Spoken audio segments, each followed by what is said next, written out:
লা লিগায় মায়োর্কাকে ১-০ গোলে হারিয়ে শিরোপার আরও কাছে পৌঁছে গিয়েছে বার্সেলোনা। ৫ ম্যাচ হাতে রেখে রিয়াল মাদ্রিদকে ৭ পয়েন্ট পেছনে ফেলল কাতালানরা। মঙ্গলবার ২২ এপ্রিল দানি ওলমোর একমাত্র গোলে মায়োর্কাকে হারিয়েছে স্প্যানিশ ক্লাবটি। বিস্তারিত থাকছে ডেস্ক রিপোর্টে। ম্যাচ ডেতে মূল একাদশে ৭ পরিবর্তন নিয়ে অলিম্পিক স্টেডিয়ামে নামে বার্সেলোনা।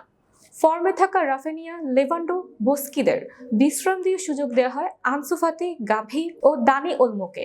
ঘরের মাঠে ম্যাচের শুরু থেকে একের পর এক আক্রমণ করেও গোলের দেখা পায়নি হান্সি ফ্লিকের শিষ্যরা। ম্যাচের প্রথমার্ধে বার্সা বেশ কয়েকটি সুযোগ নষ্ট করে। মোট ২৪টি শট নিয়েও গোল বঞ্চিত ক্লাবটি।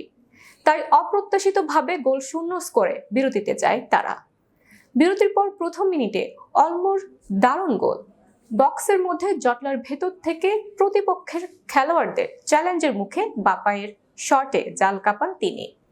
এরপর ৭৯ মিনিটে গোলের সহজ সুযোগ পেয়েও কাজে লাগাতে পারেননি লামিনে ইয়ামালে।